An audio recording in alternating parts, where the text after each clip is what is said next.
मैं मारहरा हूँ। मेरी शांत फिजाओं में हिंदू मुस्लिम एकता की खुशबू महकती है। दुनिया भर में मेरी पहचान खानकाहे बरकातिया की बदौलत होती है, मगर अफसोस मैं तालीम और रोजगार जैसी मूलभूत सुविधाओं से महरूम हूँ। चलिए मैं आपको मारहरा से रूबरू कराता हूँ। कस्बे से 3 किलोमीटर दूर स्थित ये रेलवे स्टेशन जमींदारों की हठ धर्मिता की निशानी है। इस रेलवे स्टेशन का निर्माण कस्बे के हैदरी चौक पर होना था। जमींदारों ने यह कहकर हैदरी चौक पर रेलवे स्टेशन निर्माण के लिए जमीन नहीं दी कि रात में ट्रेन आएगी तो नींद खराब हो जाया करेगी। जंगल में बना रेलवे स्टेशन धीरे धीरे आबादी को अपनी ओर खींच रहा है। सूरज के ढलते ही मारहरा आने के लिए आवागमन के साधन बंद हो जाते हैं। मोहनपुरा, पेवारी और मिरहची से 5 किलोमीटर का सफर पैदल ही तय करना होता है।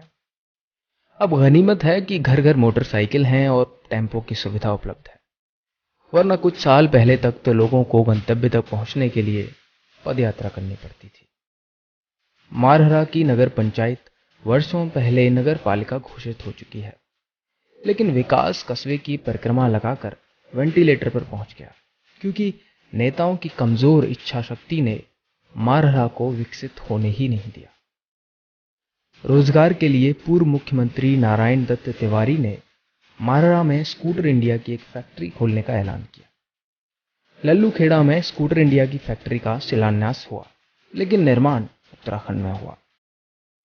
ये मारहरा की बदकिस्मती है कि मारहरा का विकास खंड कार्यालय मारहरा में न होकर मिरहची में है, क्योंकि विकास खंड कार्यालय निर्माण के लिए जगह न मिलने पर सरकार ने मिरहची में मारहरा के विकास खंड कार्यालय का निर्माण करा दिया। जब मारहरा का सरकारी अस्पताल जर्जर और खस्ता हाल हो गया तो नए अस्पताल के निर्माण के लिए स्वास्थ्य विभाग ने जमीन की तलाश की। नए अस्पताल निर्माण के लिए भूमि का मिलना मुश्किल हो गया, तो परवेज जुबैरी ने अस्पताल निर्माण के लिए 5 बीघा जमीन को दान देकर स्वास्थ्य सेवाओं को बेमौत मरने से बचा लिया। मारहरा में दोनों धर्मों की मिश्रित आबादी है, लेकिन उच्च शिक्षा के लिए युवाओं को कासगंज या हाथरस जाना पड़ता है। अगर यहाँ ट्रेन की सुविधा ना होती तो मारहरा में उच्च शिक्षा का प्रतिशत लगभग 0 होता। कई दशकों पहले उर्दू की तालीम के लिए MGHM इंटर कॉलेज के अंदर स्थापित हुआ मदरसा खंडहर में तब्दील हो चुका है।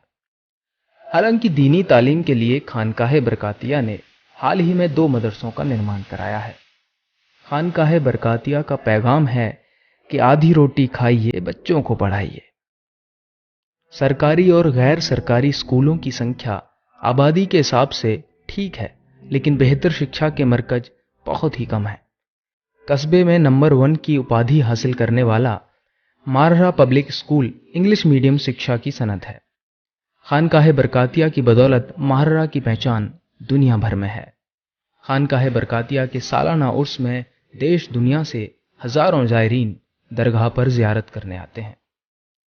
जायरीनों के ठहरने के लिए सरकारी तथा गैर सरकारी स्कूलों के दरवाजे 3 दिन के लिए खोल दिए जाते हैं।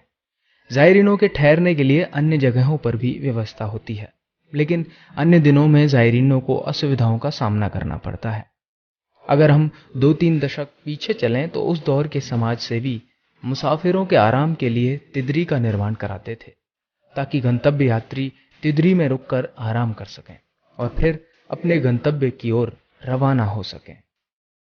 मारहरा में मौजूद खंडहरनुमा तिदरी मुसाफिरों की सुख सुविधाओं की गवाही दे रही है। मारहरा में देश विदेश से आने वाले जायरीन के ठहरने के लिए एक भी मुसाफिर खाना नहीं है।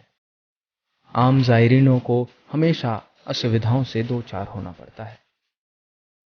मारहरा एक इस्लामी धार्मिक स्थल है, इसके बावजूद यहाँ सुविधाएं बद से बदतर हैं, क्योंकि यहाँ के नेताओं में कुछ कर दिखाने की इच्छा शक्ति नहीं है। यहाँ के लोग न्यूनतम सुविधाओं में मस्त जी रहे हैं, किसी को किसी से कोई शिकायत नहीं है।